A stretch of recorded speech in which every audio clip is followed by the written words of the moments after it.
Hey, good afternoon, everybody, or good morning, wherever you're at. Thank you so much for joining us today on Merchant Service Slayers. Craig Deary over here. I hope everybody had a great 4th. Today, we're going to be talking about a last-ditch effort type close when you're doing a cash discounting product. Okay. Last time when we were talking about cash discounting, we had a little bit of a conversation on the go-to close. What I would use as my first strike, right? Today, what we're going to be talking about is kind of like my last ditch. This person's not buying it. I failed at my job. I have to find a way to throw a Hail Mary and get this deal done, right? Now, the way that I approach that is pretty simple. So the entire pitch, I've built up, emotion in the sales portion and then logic through the close. And let's just say this individual's just not getting it. I went through the numbers.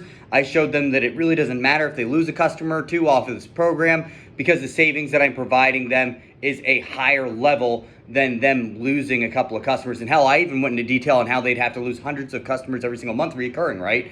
And so now that didn't work, right? And this person's like, yeah, you know what? I just want to think about it. Or, hey, I just don't like cash discounting. Or, hey, Craig, you're a nice guy, whatever it is, right?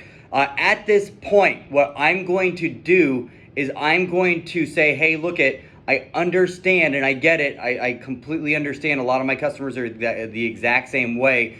They were concerned with going ahead and switching over to a cash discounting program. One of the things that we offer over here at Go Free Pay, which is our company, one of the things that we offer at Go Free Payments is the opportunity to go ahead and see what an Interchange Plus type deal would look for you. And then we'll take a look at both of the numbers and see what makes sense.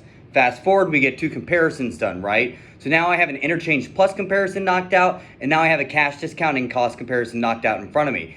Now, what I'm going to do at this point, now that I have both cost graphs, is I'm going to go ahead and if I'm just like, hey, if I had them printed out and everything, I'm going to just kind of show them right to the merchant. Or majority of the time you don't have them printed out, you're going to have it on your laptop or something like that. So I'll just take my laptop, I'll turn it around, and I'm going to start explaining both of the cost graphs, okay? Now, again, ultimate goal for us is to get the cash discounting deal, not the Interchange Plus deal. Profit margins, night and day difference.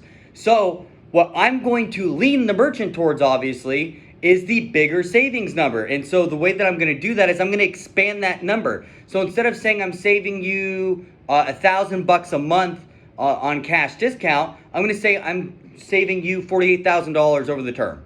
I'm going to make that number bigger, while the Interchange Plus deal, I'm going to kind of do the exact same thing, but I'm not going to make it as drastic of a number. We're doing leasing at Go Free Pay the majority of the time. So on our cash discounting program, I'm going to go for the full term, the 48 months. So if I'm saving $1,000 a month, I go 48 months, that's $48,000, right? Now, if we go over to Interchange Plus, maybe I'm only saving them $100 a month, okay? At this point, I'm going to tell them I'm saving them $1,200 a year, all right? Both of them a lot bigger than $1,000 a month or, $100 in a month. You want to expand the numbers, all right? Now, I'm going to make the choice there. So I'm like, hey, kind of the options that we have right now is that I can save you $48,000 over the term of the agreement, or I can save you $1,200 a year. It's really up to you on which route you want to go.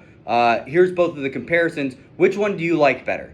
And I'm going to shut up and I'm going to let them choose which one they like better, okay? Now, obviously, what I did when I made a bigger number on cash discounting is I'm trying to make them visually see the difference, okay? I may even say something like, hey, this is the closest that I'm going to get you to saving you anything is on this Interchange Plus program. This is all I'm going to be able to save you. This is all anyone else is going to be able to save you. It's $100 a month. It's slim margins. It doesn't really even make sense for everybody to be doing this deal, and I wouldn't want to waste your time on just $1,200 a year in savings. I may even do that. I might push again right over to $48,000. You should go with this one. You can choose which one you want to go with, and you give them a multiple choice close at that point. That's my last ditch effort, though. Again, guys, don't be weak. Don't use this as your primary pitch. You don't want this to be the one that you go to every single time, because what you're going to run into is you're going to run into people that might go on with cash discounting because they feel like they have, that backup plan there. But what's going to happen is the first person that they get to complain about it, they're going to call you and they're going to say, hey, this just isn't working out for me, because they weren't fully sold on it. It's again, it's kind of like a chicken close. So remember, just use this as a last ditch effort. Do not use this every single time. Otherwise, you're not going to have a very strong cash discounting book. That's all I got for you guys today. While you're out there in the field, remember, ABC, always be closing. Have a good one, guys.